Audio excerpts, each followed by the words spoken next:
Here we go! This is Game 4 of the Red Alert 2 Cash Ladder Tournament Finals. We are back at Country Swing. The score is 2-1 with Karel in the lead.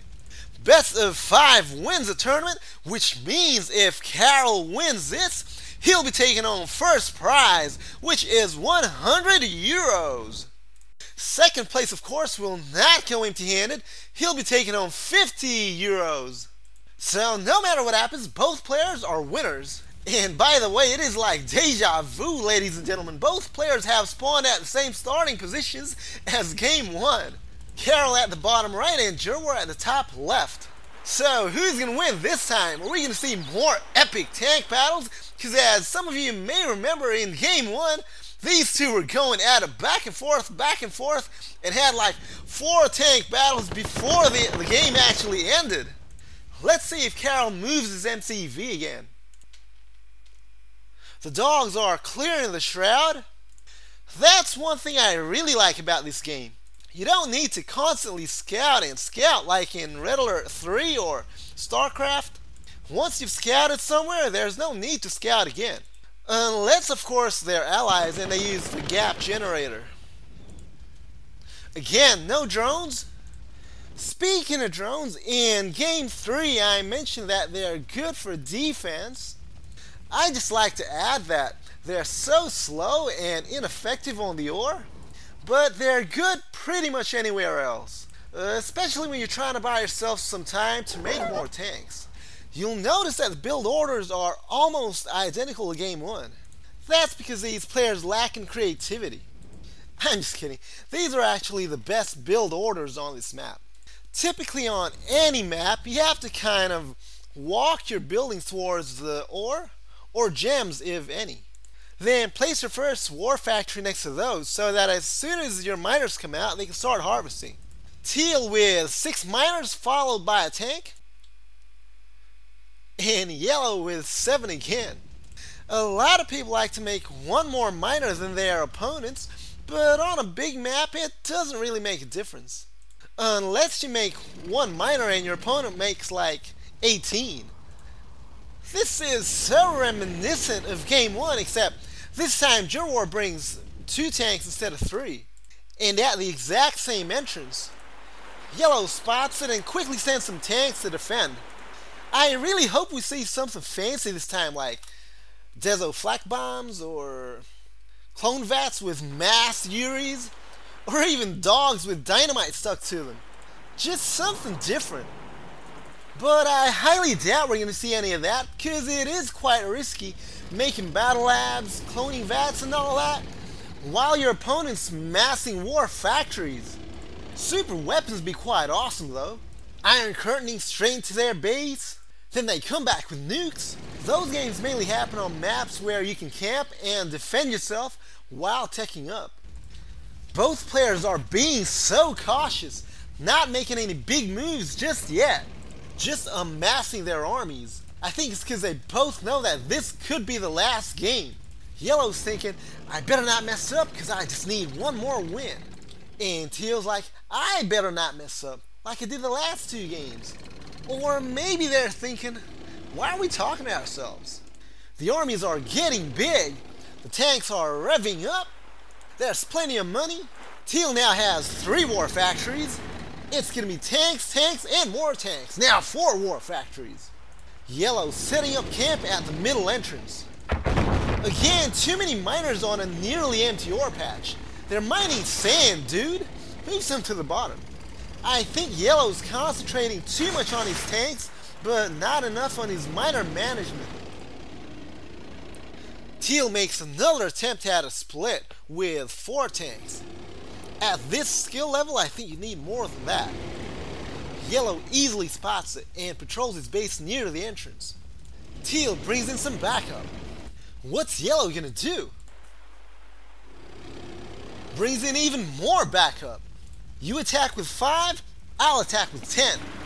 Yellow is not backing down and builds another war factory. He's making 1 huge tank army. Teal sneaking back in. Is he going to do some damage this time? I don't think so, says Yellow.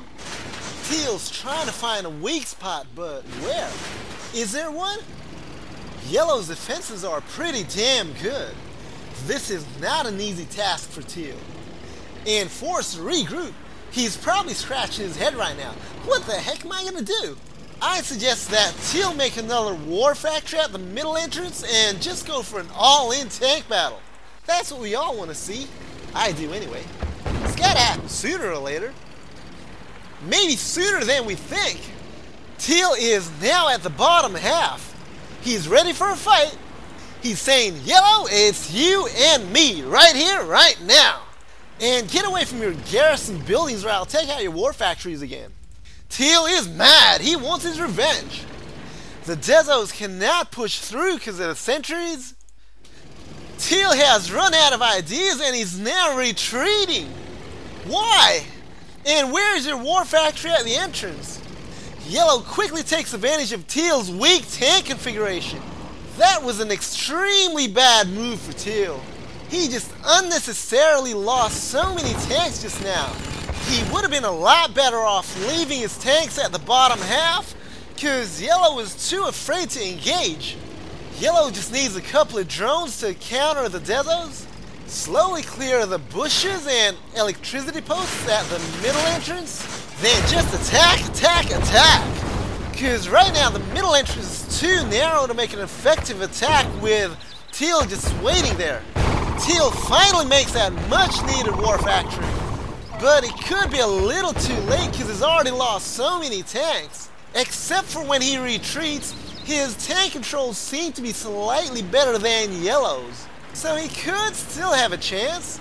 Yellow now starting to gather his miners. They'd be very useful against those green guys. The Dezos, I mean. And I think that's all Yellow's waiting for. He needs all his miners to push through that gap.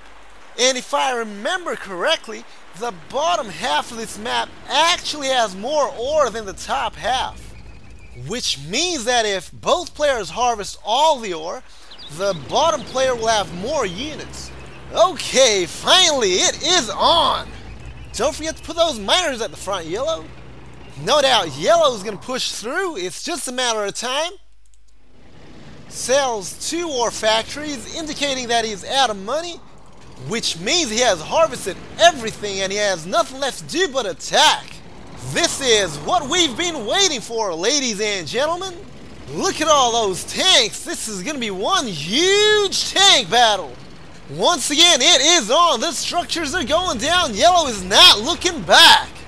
He has more mobile sentries than Teal. The tanks are going into position. The two armies have once again met, and probably for the last time.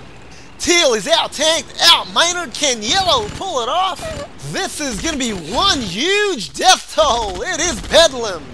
There are explosions everywhere. Once again, the fireworks are lit. Who needs nukes when you can make 100 tanks that'll make it 10 times more fun? No super weapons, no Kirovs or other tech units, just a good old tank battle. Gerwar says hi, but I think it should be more like bye. Because unfortunately for Teal, he is definitely out-tanked, and Yellow will eventually swarm him. And just to be sure, Yellow pushes forward, keeps on battling, continues to crush his opponent. Both players saying good games, knowing that it is finally the end.